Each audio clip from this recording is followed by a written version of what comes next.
botar para gravar. Estamos gravando, né, a partir de agora. Então, em primeiro lugar, boa noite para todo mundo, né? Já estamos aqui em 7 pessoas, certo? 7 pessoas, 6 pessoas mais euzinho monitor. Então, gente, em primeiro lugar, eu queria saber de vocês, né? Como é que tem sido o, como é que tem sido essas aulas? O que é que vocês acham que tem, o que é que tá rolando de dúvida, principalmente tanto de vocês, né, quanto de outros colegas? O que é que vocês estão achando? Eu gostaria muito de ouvir esse feedback da parte de vocês, porque aí é, eu tenho eu acho que isso me dá uma base melhor do que eu posso explorar para trazer um conteúdo melhor para vocês, né? Eu preparei algumas coisinhas aqui, mas eu gostaria muito de saber o que é que tá tendo o que é que tá tendo de maior facilidade, o que é que tá tendo de maior dificuldade nas aulas nesse módulo. Ixi.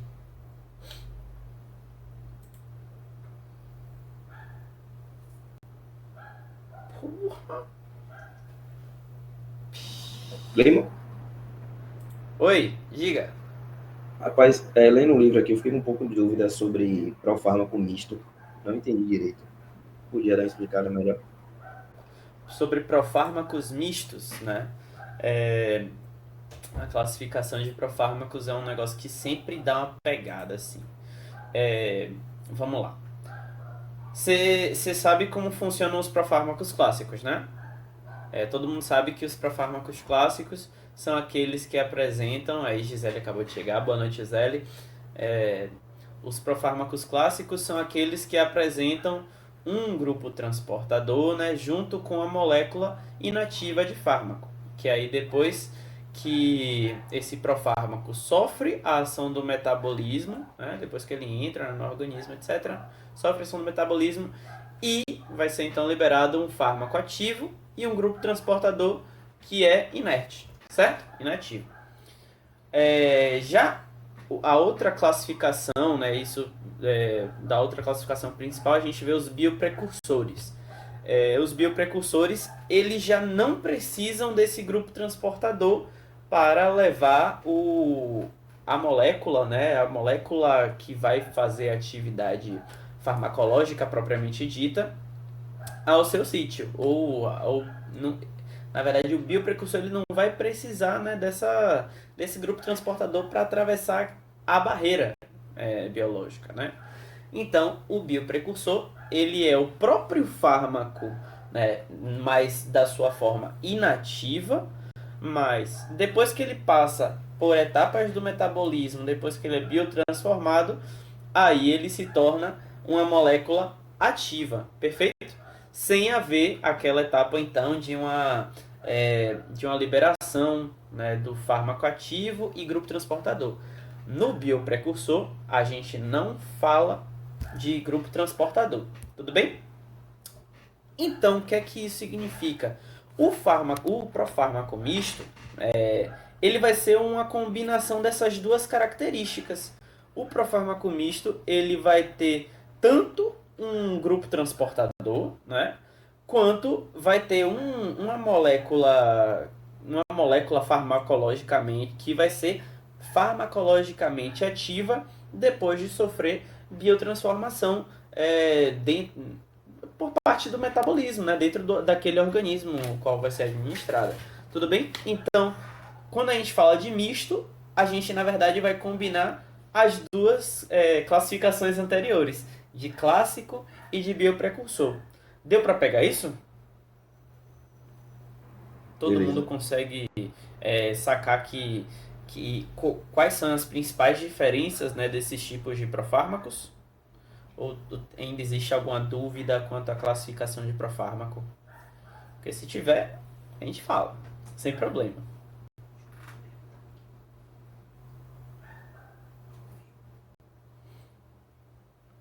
Já dei remédio a ele. Beleza, gente? Então, sobre profármacos, caso tenha alguma dúvida, né? Sobre qualquer tema, na verdade, caso tenha alguma dúvida, pode jogar aí na roda que a gente segue em frente. Viu o comentário aqui de Maria Luísa? Ela falou assim, pra ser sincera, estou achando esse módulo muito mais fácil de compreender do que o primeiro. Tô até com medo de ser pegadinha. Maria Luísa, o que eu acho que eu comentei logo na primeira sessão, né? E também comentei com outros colegas quando a gente se bate, né, no corredor, que realmente esse módulo ele tem, como é que eu posso dizer? Ele tem uma característica de muitos dos tópicos, muitos dos conceitos, né, e é, muitas das informações que a gente vai aprender, elas acabam sendo, né, mais no estilo decoreba, né? Então a gente aprende que uma característica da molécula ela é assim porque porque sim, né? Não é porque sim, né? Tem todo um estudo por detrás, mas fica mais fácil da gente assimilar na lógica do porquê sim, né? Principalmente quando a gente fala de REA, né? Porque o estudo da REA ele é extremamente complexo, mas para a gente tornar ele didático, a gente acaba tendo que simplificar ele de certa forma. A gente vai conversar sobre isso principalmente quando a gente começar a ver a REA dos beta-lactâmicos, que foram as duas últimas aulas que vocês tiveram. Dúvidas sobre beta-lactâmico, gente? O que é que vocês acham? Vocês chegaram a fazer os exercícios?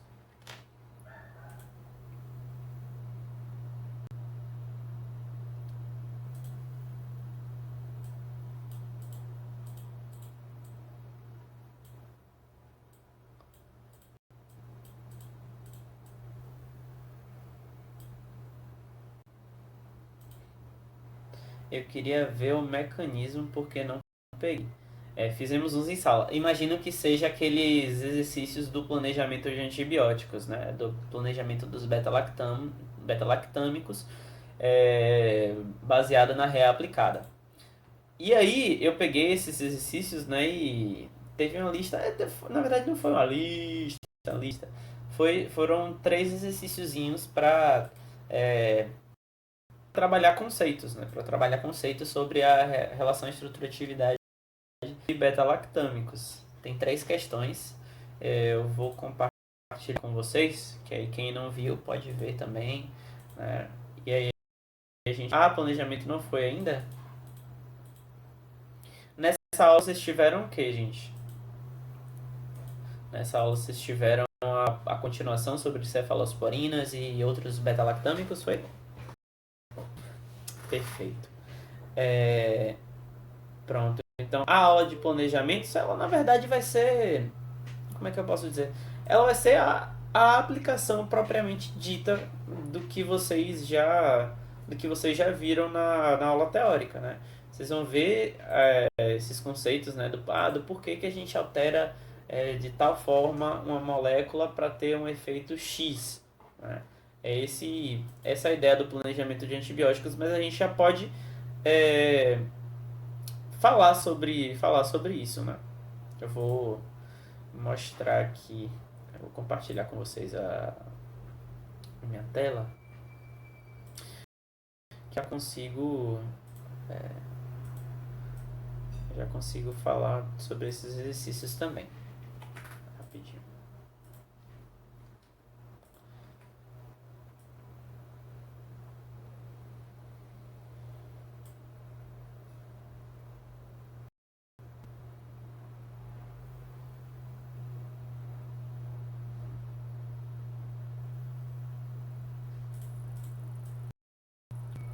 Só um momentinho que eu tô tentando compartilhar aqui, não tá indo. Deixa eu ver. Esse aqui.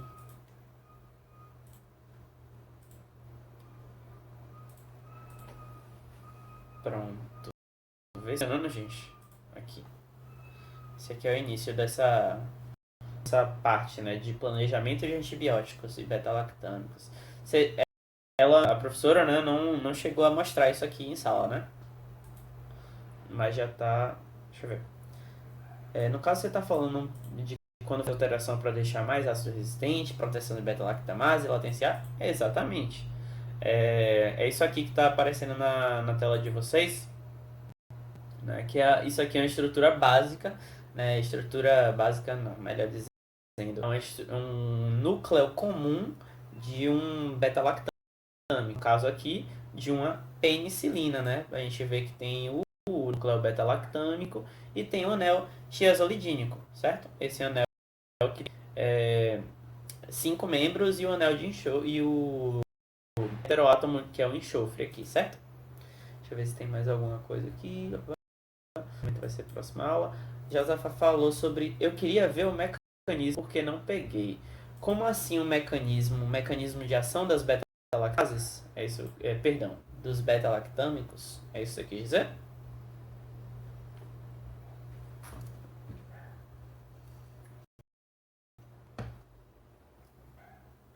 Acho que eu vou aqui para o meu quadro branco, que eu deixei algumas anotações nesse quadro aqui. Rapidinho que eu vou tentar fazer.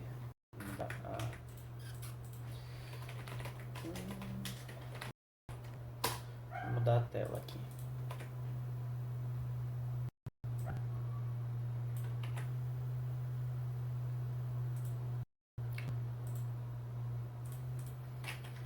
Teve uma dessas questões para eu não que eu fui procurar, né, tipo para e tal e atualizar meu conhecimento e sair da lógica do porquê sim que eu comentei com vocês e foi de encontrar essa resposta, né, da segunda questão, né, foi dureza de encontrar porque aparentemente é algo que não se fala muito, né, nessa classe dos beta-lactâmicos.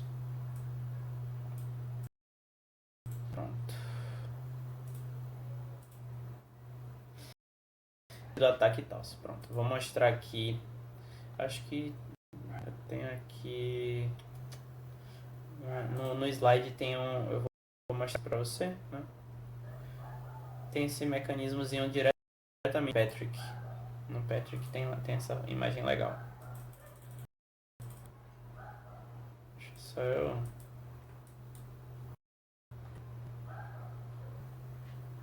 Aqui eu já consigo mostrar. Deixa eu compartilhar aqui.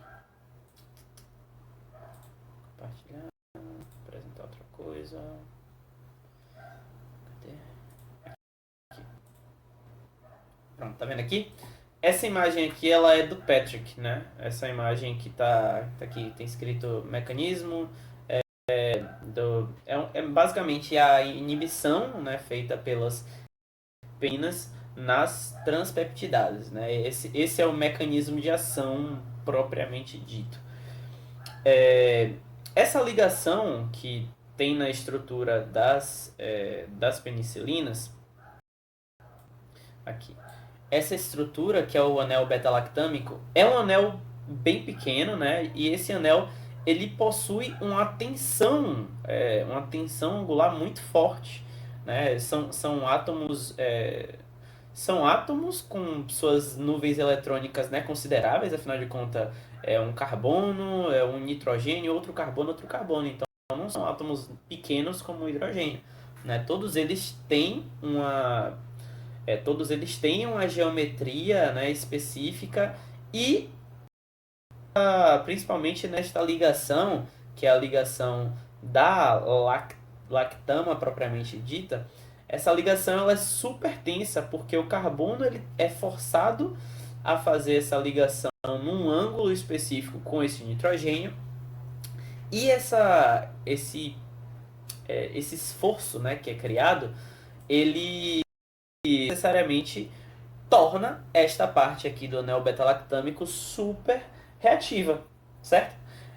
Então, esta parte, né, do anel beta-lactâmico vai ser a responsável por, no sítio ativo da enzima transpeptidase, sofrer o ataque nucleofílico, né, do resíduo de cina, e depois de sofrer esse ataque, então, o que os elétrons que são, né, deste rompimento da ligação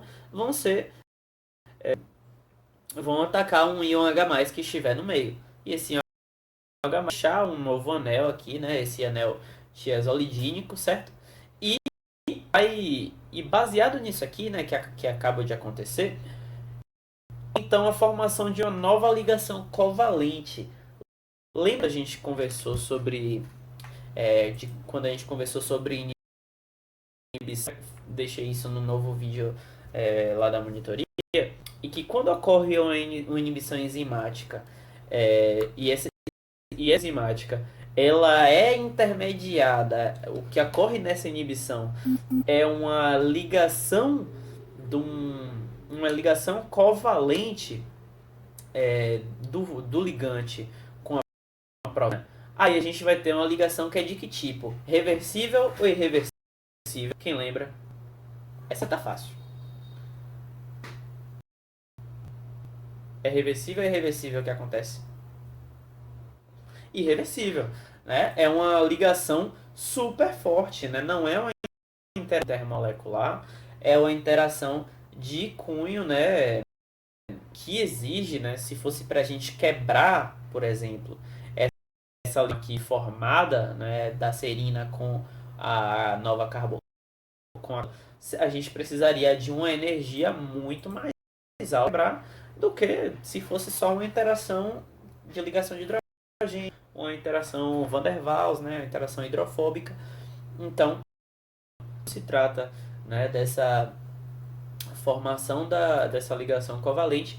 A gente sabe então que os beta-lactâmicos vão fazer essa inibição de caráter irreversível nas transpeptidases, né? Eu vou aproveitar que já mostrei isso aqui e vou puxar para o meu quadrinho branco. Deixa eu puxar aqui. Quadro branco da monitoria de Kef, né? Aqui eu peguei, né, justamente a estrutura química das penicilinas, né? Esse desenho aqui, ele tá por toda a internet, né, mostrando a presença do íon carboxilato, né, livre, a presença do anel lactâmico, a presença desse sistema bicíclico, essa estereoquímica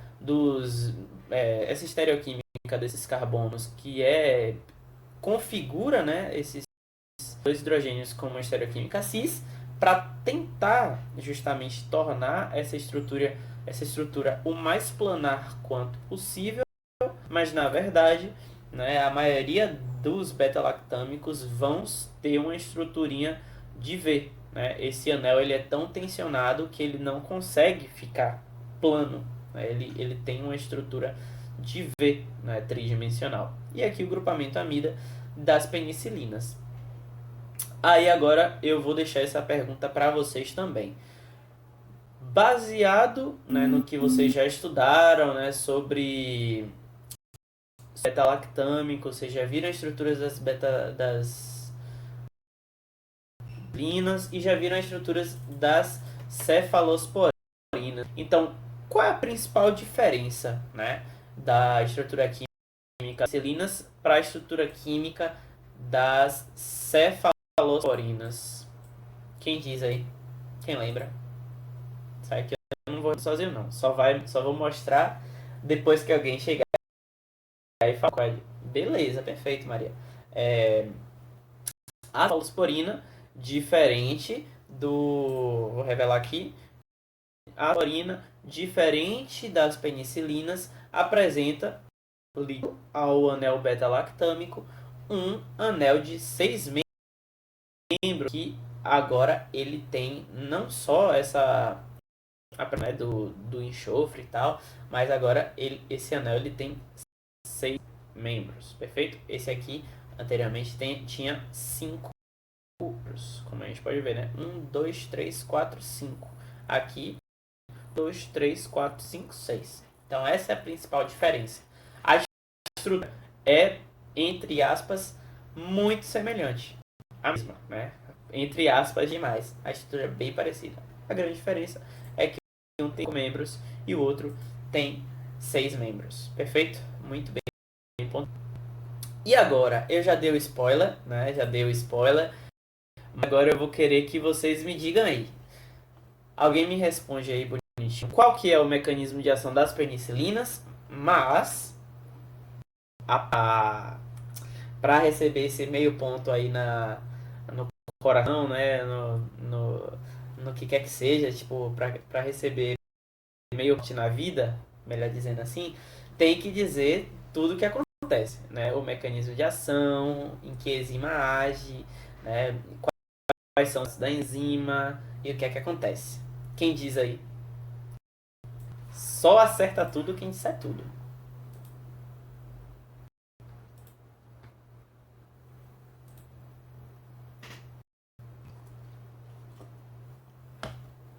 Lembrando, podem abrir a voz de microfone, né? Eu não sou professor de ninguém, eu sou tão estudante quanto vocês e tô aqui para, né, aprender junto com vocês.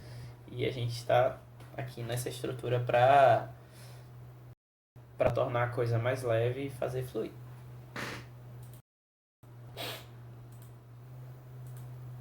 Ninguém se arrisca?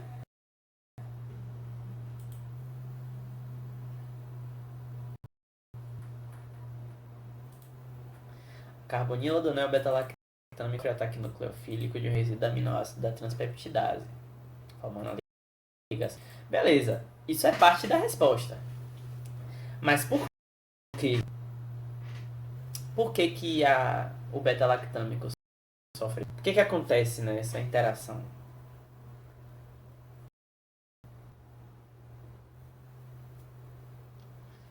Tem que dar o F da resposta. Embora a RG vá embora, né, gente? Tem que fazer minha carteira de identidade nacional.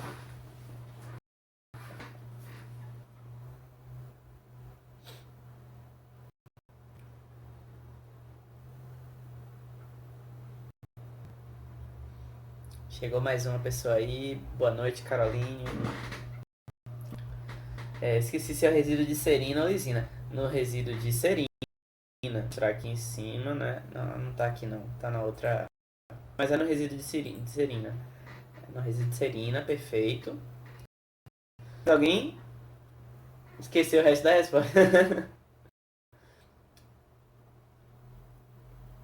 Serina é o que só. O N do anel possui um par de elétrons livres que ajuda a abrir o anel.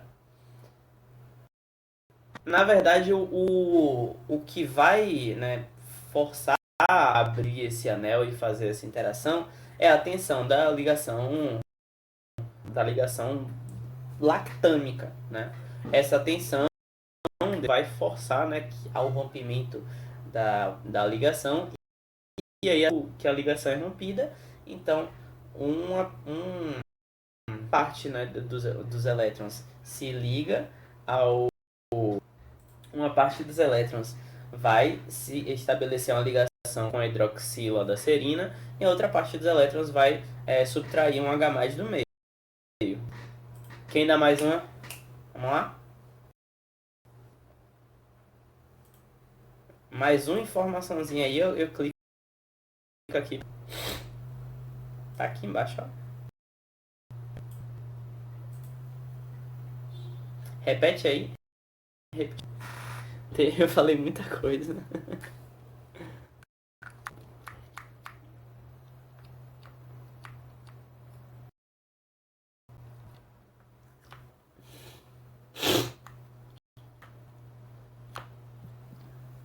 Ainda tô meio ruim, gente.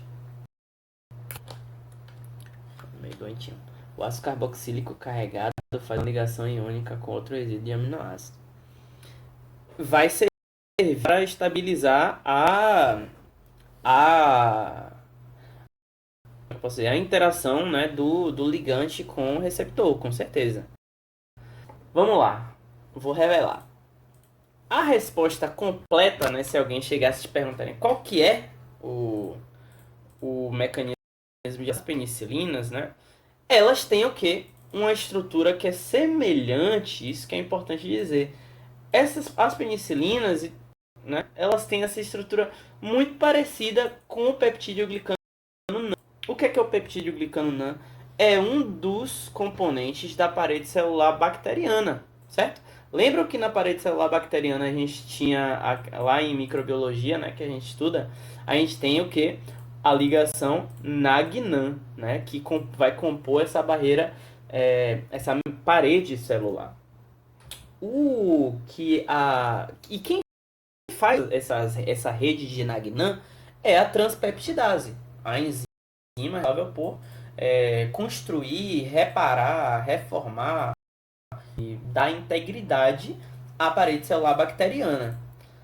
As penicilinas, então, elas surgem com essa lógica, né, de ocupar o mesmo sítio ativo que o NAM, né, inicialmente ocuparia e faz essa inibição irreversível.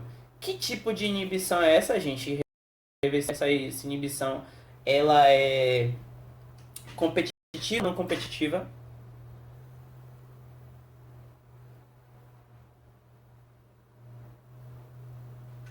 E aí?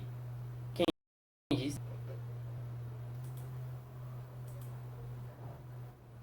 Competitiva, perfeitamente. Por quê? Porque o ligante, né, que é a penicilina, ele está se ligando no local onde o substrato deveria se ligar, né? A penicilina, ela tem uma estrutura muito parecida, né, muito semelhante com essa terminação deala, que é do peptídeo glicano não, certo? Então, ela vai dar uma enganada, né? Ela vai chegar em transpeptidase e aí depois vai acontecer, né, aquele ataque nucleofílico que a gente conversou no resíduo de serina, que o pessoal já chegou a comentar aí. E aí depois ocorre, né, a clivagem do anel beta-lactâmico e aí estabiliza essa ligação e depois por transpeptidase. A enzima vai estar permanentemente inibida. Essa parte de Nagneiro de arrasta para cima na minha mente. Pois é, mas é importante lembrar, né, porque isso vai ser essencial para a gente entender o local de funcionamento, né, dessas bactérias. É na parede celular. Perfeito, gente? E aí eu pergunto... Opa, aqui eu esqueci de... Não, meu Deus do céu. Aí já revelei. Poxa, eu ia fazer um spoilerzinho, mas infelizmente o Canva revelou ali. Vamos fingir que ninguém viu e desconsiderar que aqui tem escrito penicilina, né? Eu acabei escrevendo penicilina, mas vamos considerar aqui que eu perguntei para vocês qual o mecanismo de ação das cefalosporinas. Quem é que me diz aí? E qual é a diferença do mecanismo de ação das penicilinas para o mecanismo de ação das cefalosporinas? Tem diferença? Não tem diferença? Não sei, né?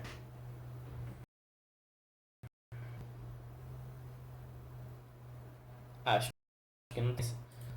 Acha? E aí?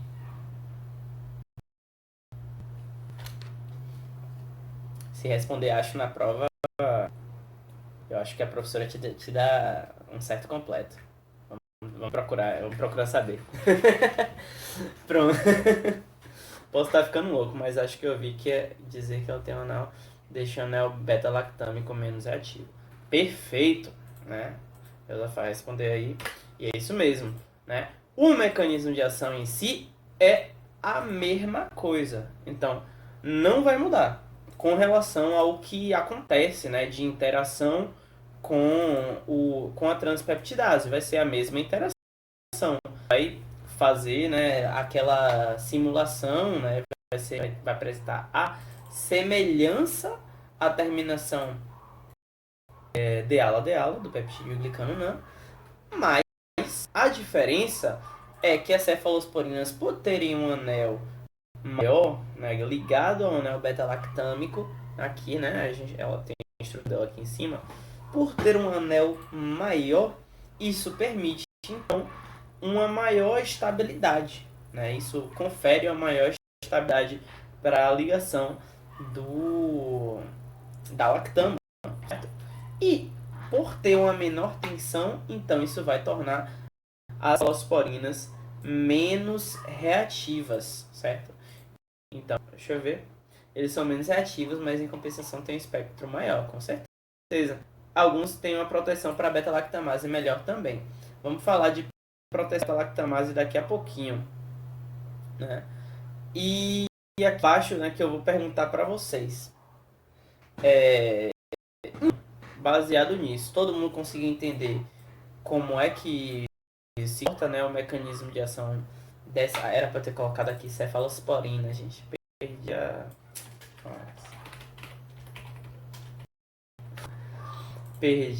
O fator de surpresa.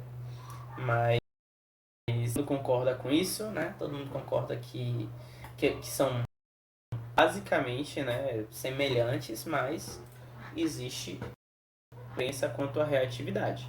Tudo bem? Alguma dúvida quanto a isso?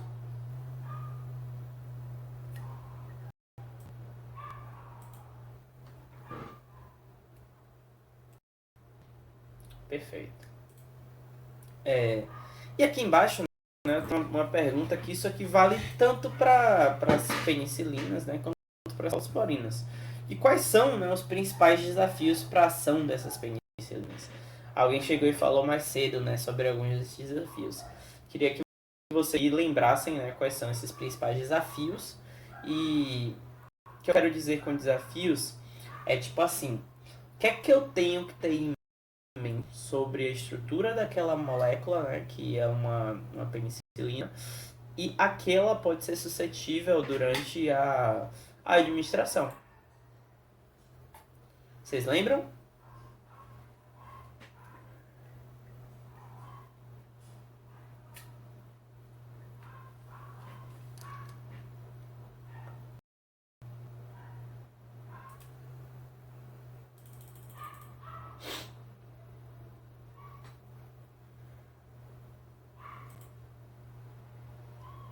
Ácido resistência e proteção contra a beta-lactase, tá valendo.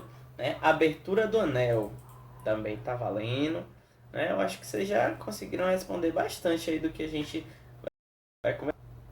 Em primeiro lugar, né, a gente tem esses 3 pontos aqui, né? Acho que vocês falaram tudinho. Em primeiro lugar, né, sobre a suscetibilidade a beta-lactamases. O que são essas beta-lactamases? Né? São enzimas que as bactérias já possuem no seu arcabouço, no seu arcabouço molecular, que essas bactérias conferir, na verdade, resistência da parte destas bactérias a estas substâncias, certo? A estas substâncias que são que são os beta-lactâmicos. Mas quando nós fazemos uma adição de grupos que são volumosos nessa cadeia lateral, né? Na cadeia lateral, eu quero o quê? Na cadeia que apresenta esse grupamento aqui onde tem esse R da amida. Quando eu amo um grupo muito volumoso na cadeia lateral, então eu consigo impedir, em grande parte, que essas beta-lactamases ajam sobre o meu composto.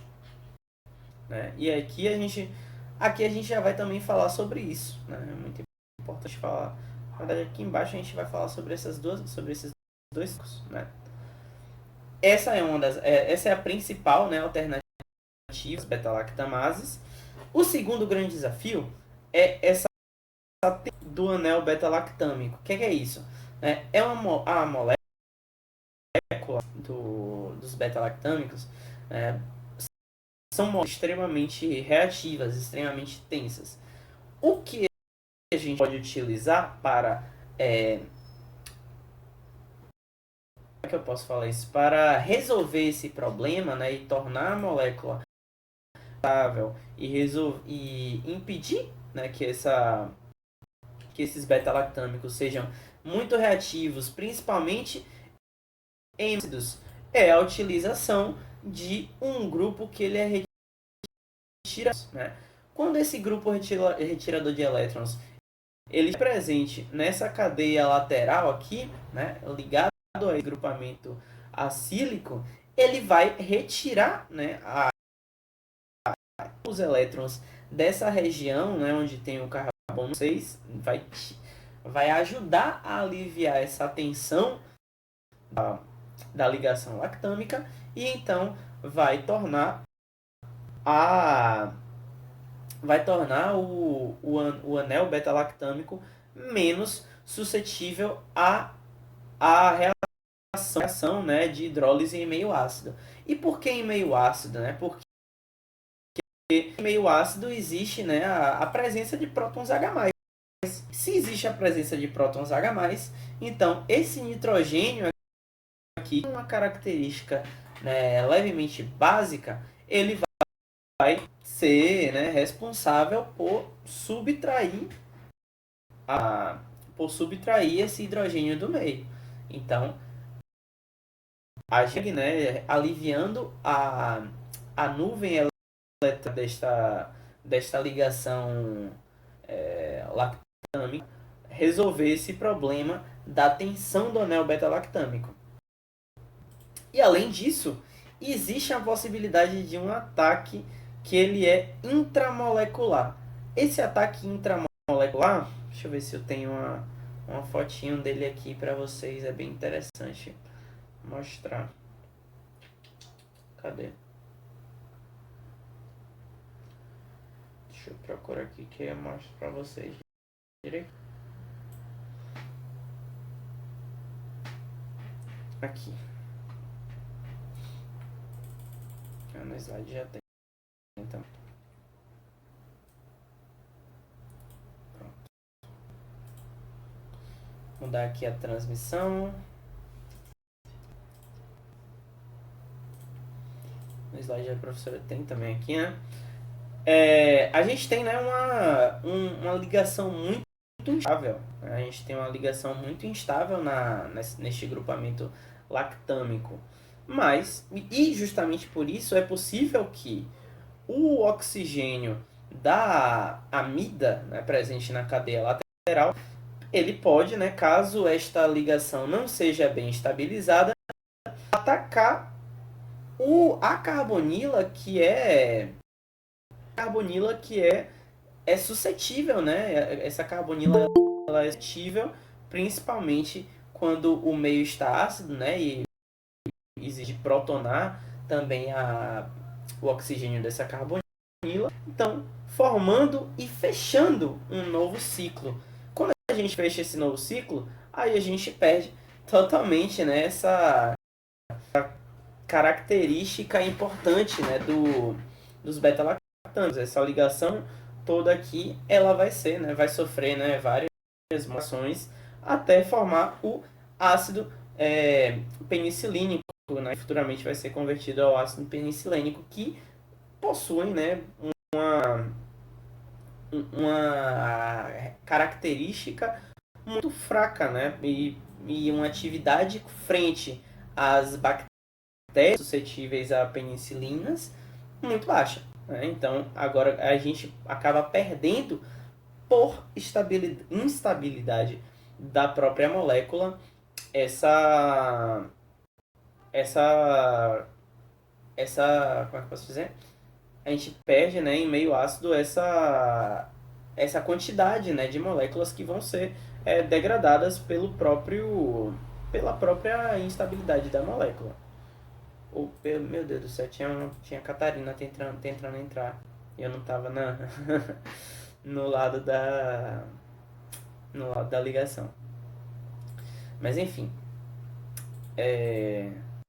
Vocês entenderam, né? Quando a gente fala sobre esse ataque nucleofílico, intramolecular, quando a gente fala sobre as beta-lactamases, quando a gente fala sobre essa tensão, né?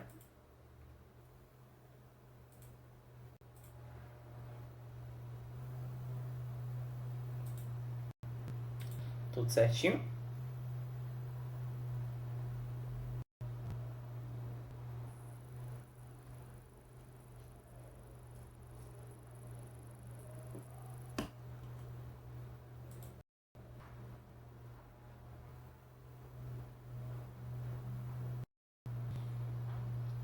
Deem sinal aí, viu, gente? Pra saber se vocês estão por aí.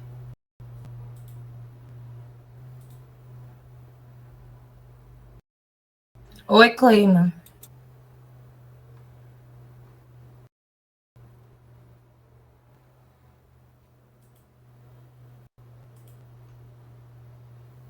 mudar aqui.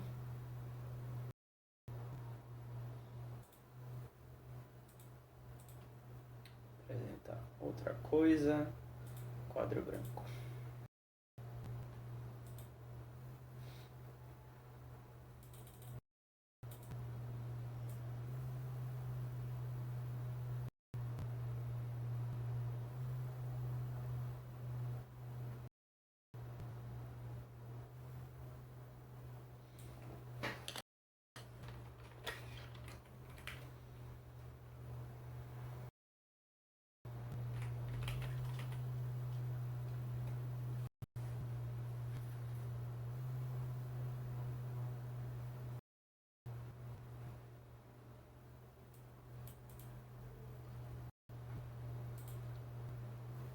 E aí, gente?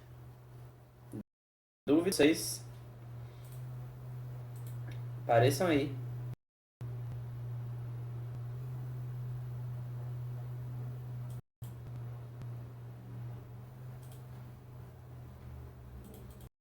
A gente tá conseguindo ver, Clema. Acho que é porque você não tá vendo o chat.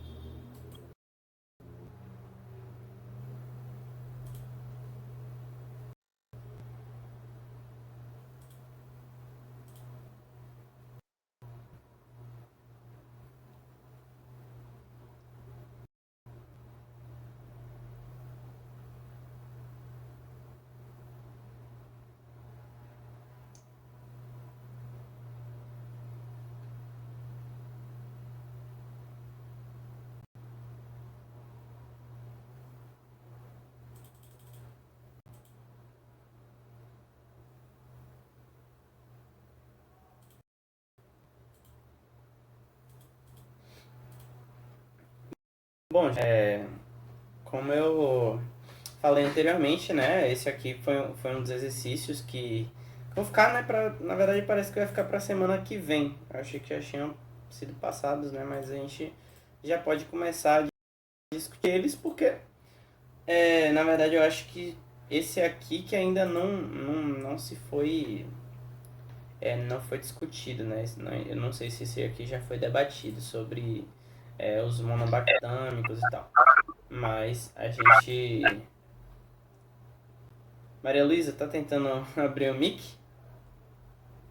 Sim, Acho que não tá eu funcionando. tava dizendo que. Tá conseguindo me ouvir? Ixi, deixa eu ver. Meu áudio que tava muito baixo, gente. Meu Deus do céu. Vamos lá. Pode dizer. Diga. Eu tava falando que esses exercícios aí ela passou hoje. Sim, beleza. Então, já que ela passou hoje, você quer responder esse aqui? Sabe responder esse aqui? Esse aqui vai ficar pro... Esse daí? Acho que Uhum. sei. Diga então. É por causa do. Cadê? De quem? Tem um amiguinho que Ah, é ele tá por fazendo causa essa diferença.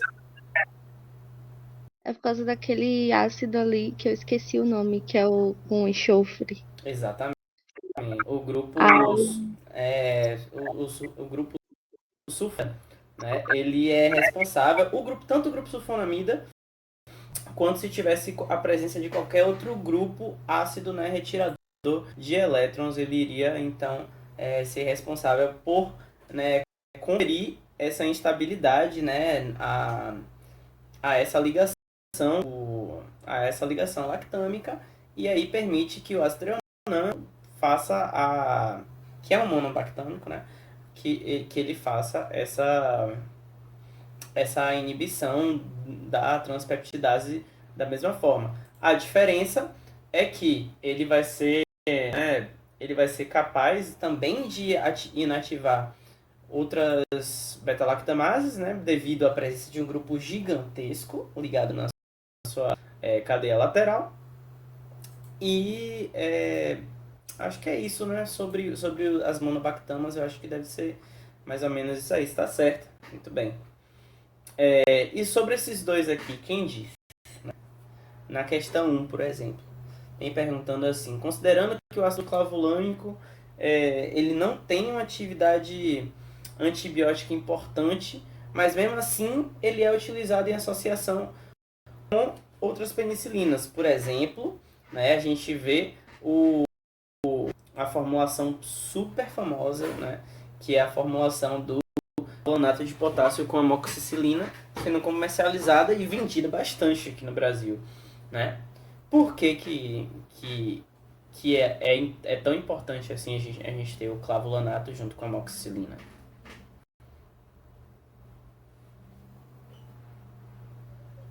A falta do radical no carbono 6 deixa mais suscetível à ação da beta-lactamase e trocando pelo antibiótico em si. Exatamente. Esse trocando, né, na verdade significa que esse aqui vai ser um fármaco suicida, né? Ele vai ser um inibidor que é chamado de suicida das beta-lactamases. Ou melhor dizendo, ele vai atuar, né, para javô do time, né? Ele vai entrar na frente das beta-lactamases para fazer essa inibição e deixar que que o antibiótico, né, que possui, né, uma atividade importante, né, contra as bactérias, esteja mais disponível para fazer a atividade, né, e realizar a inibição contra as beta-lactamases. Perfeito? Muito bem pontuado, Josafá. É isso aí mesmo. E na questão 2, né, tem aqui escrito que as carbapenemas, como o imipenem, ele tem a resistência às beta-lactamases, mas essa resistência ela ocorre devido ao quê?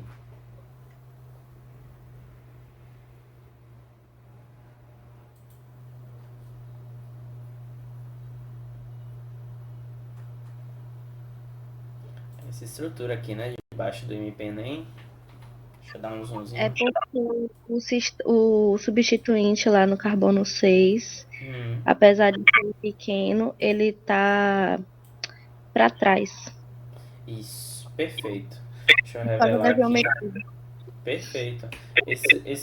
Essa é a resposta completa, né, sobre o porquê que os carbapenêmicos, eles mesmo não tendo o grupamento acílico, ele consegue fazer essa inibição das beta-lactamases, né? Como essa cadeia ela fica sob o plano do anel beta-lactâmico, a estereoquímica, né, ela vai fazer toda a diferença impedindo essa aproximação ótima da beta-lactamase para fazer então a clivagem, né, da ligação beta-lactâmica. E mesmo assim, mesmo que esses carbapenêmicos ainda façam essa inibição, a hidrólise dessa enzima, que é a cilada, ela é muito lenta, porque mesmo que ainda aconteça, né, algum nível de, melhor dizendo, mesmo que ainda aconteça algum nível de atividade por parte das beta-lactamases, essa ação, né, essa hidrólise que vai acontecer, ela vai ser muito mais lenta devido a essa posição do hidroxetil na posição trans. Então, o que acontece, né, na verdade, é que esse hidroxetil nessa posição, ele vai favorecer, né, a estabilidade da molécula em si, dos carbapenêmicos, favorecendo também a atividade dele. Perfeito? E aí aqui é comentando, né, sobre como essa porção na posição trans, ela faz o deslocamento da água que é necessária para que ocorra essa hidrólise, certo? Para que ocorra a hidrólise do anel beta-lactâmico contínuo. Quando ocorre então a acilação em cima da beta-lactamase, ela vai lá e não consegue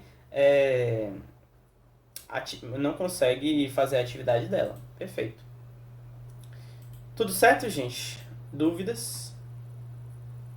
Clema, você pode tirar uma dúvida minha? Na verdade, eu não sei se eu lembro direito o que é ou não, mas... Depende, R$10 cada dúvida, diga.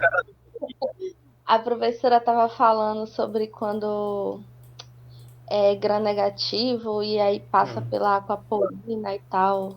Aí eu não consegui gravar muito bem. Como assim? Vamos pensar mais aí. Como assim? Gram positivo passa pela aquaporina? Não, gram-negativo. Hum. Quando Qual é é a dúvida? gram-negativo, tipo, eu não entendi muito bem como é que funciona Hum. a passagem, entendeu?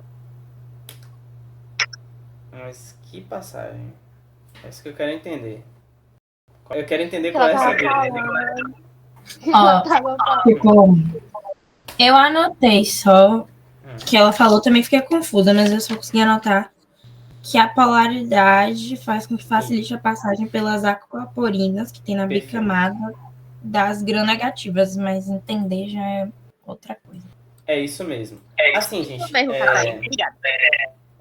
as bactérias gram-negativas, né, elas têm uma, como é que eu posso dizer, uma parte externa, né, totalmente diferente das gram-positivas. As gram-positivas uma parede celular grandona e as gram-negativas quase não tem parede celular, né, e na verdade do lado de fora, além do LPS, que é o principal antígeno dessas bactérias, né, que são gram-negativas, elas vão ter as porinas, né, as aquaporinas, que são proteínas que permitem passagem de moléculas que são polares. Então, quando a gente vê uma estrutura de um beta-lactâmico que apresenta vários, né, grupamentos que são capazes de fazer essa interação de hidrogênio, então a gente já começa a ter uma noção de que, opa, essa molécula aqui pode ser mais interessante para bactérias gram-negativas, porque as porinas, né, vão dar preferência e vão fazer com que moléculas com grupos polares passem por ela, certo? E consigam alcançar, né, a parede celular que está na parte de dentro, né, por detrás dessa capa de LPS que as bactérias gram-negativas possuem. Certo?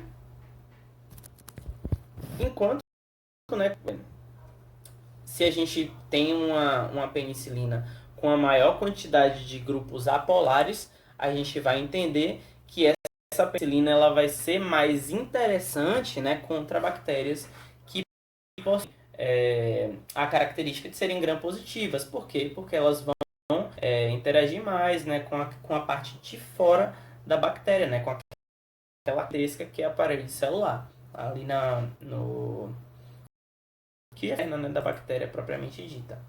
Tudo bem? Conseguiu sacar parte da ação das porinas e da importância importância, né, de grupos polares e apolares nos beta-lactâmicos?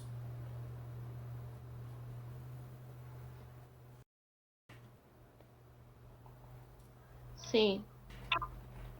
Perfeito. Olha, de verdade assim, essas são as principais características que a gente vai ver caindo em prova, né? Falar sobre as porinas, falar sobre resistência à beta-lactamase, resistência a meio ácido, né? Possivelmente falar sobre a importância de um inibidor suicida. Que mais que pode ser interessante aqui?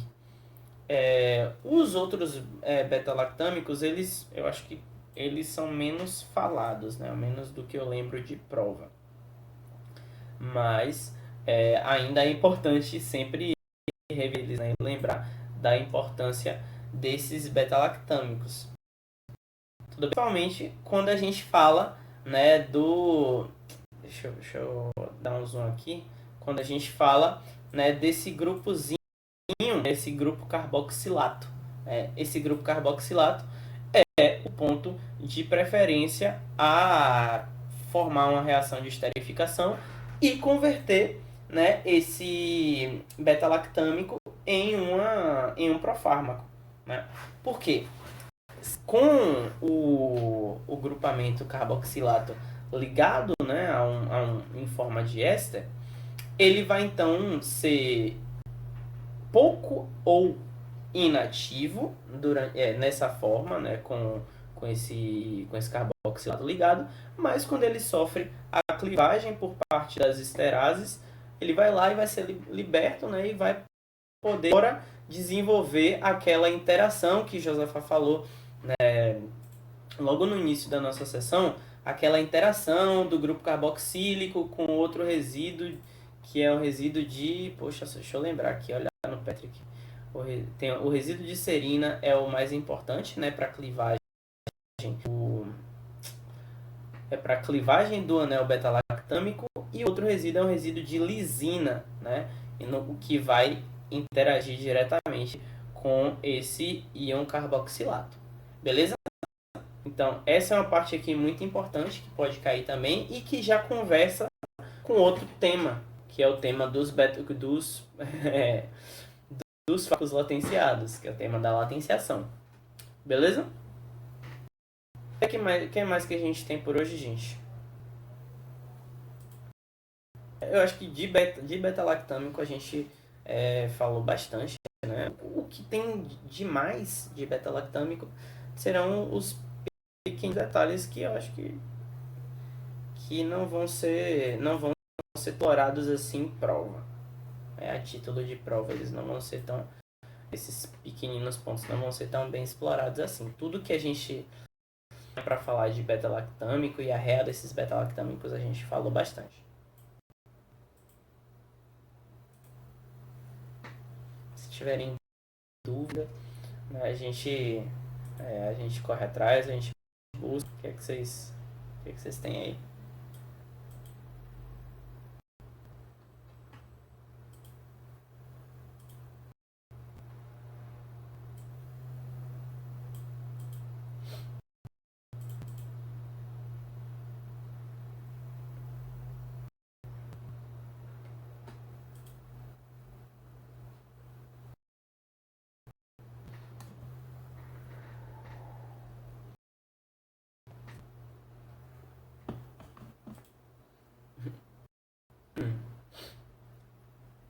Esse aqui, deixar nesses exercícios.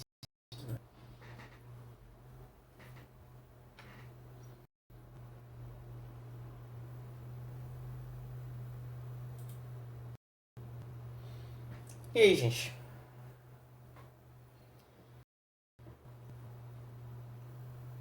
Podem perguntar, né, de outras anteriores, aí a gente já pode aproveitar, né, para revisar novamente.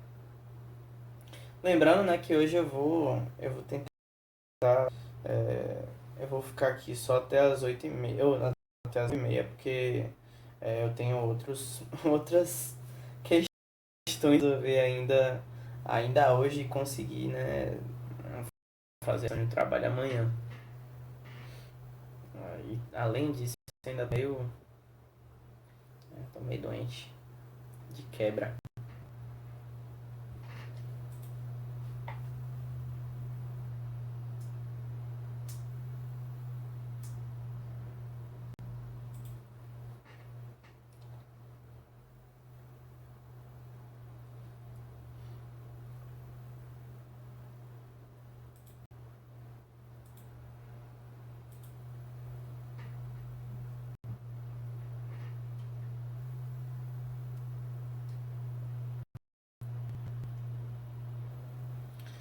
Bom, pessoal, e aí? Não temos mais? Se não tivermos mais dúvidas, vocês acham que a gente poderia encerrar por...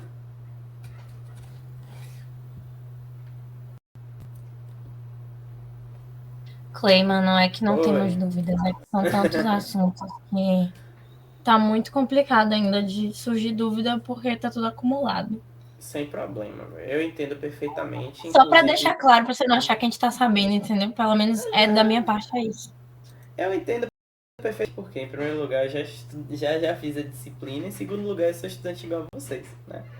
Então eu sei o que é, mas é isso, tipo, o que eu recomendo é sempre, principalmente para esse módulo, gente. Esse módulo, ele tem muito, né, detalhezinho e tem muita coisa que é ler e decorar, né? Ler e lembrar sempre. Não vou nem falar decorar para depois não me cancelarem por aí no Twitter. Então, o que eu recomendo é a mesma coisa do primeiro módulo, velho. Tipo, toda semana, né? Dedicar um tempinho pra ler e evitar acumular temas, né? Porque se acumular, aí o bicho pega. Para QF e para esse módulo que vai ver, que a gente vai ver réas de, de classes de fármacos muito distintas, aí a coisa pode. Então, eu entendo perfeitamente. Gosto que vocês. é, que, que todo mundo, né? Mesmo a gente não tendo dúvida, mesmo a gente tendo dúvida e tal, todo mundo se junta pra fazer essas perguntas e tal. Mas, eu acho que o que importa sei lá, é participar, né? Puxar, tentar puxar uma ideia, assim. Principalmente por ter a gente ter esse direito a esse momento, né? Infelizmente, no semestre passado, eu nem tive direito a esse momento, mas... enfim. Então, sendo assim, podemos encerrar essa... Ainda não tentei meu assunto anterior, mas esse final de semana eu vou pôr em dia. Perfeito, gente. Deixa eu ver. Vamos esperar cenas para os capítulos desesperantes da prova. Vamos evitar, né, esse desespero. Se vocês conseguirem estudar, né, se vocês, de pouquinho em pouquinho, vai melhorar a situação de vocês no final. Né? Porque não vai ser... Mesmo que vocês só leiam, né, não precisa nem, sabe, sentar 5 horas seguidas para ler sobre beta-lactâmicos. Porque o que a gente vê de beta-lactâmico é bem primário. Né? A gente não vai, tipo,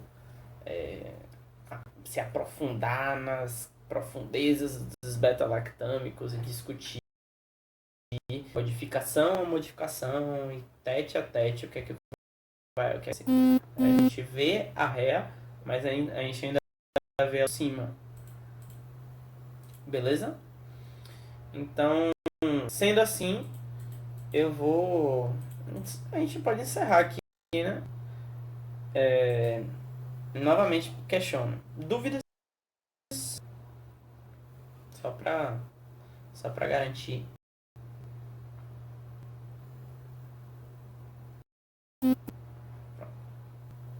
Beleza.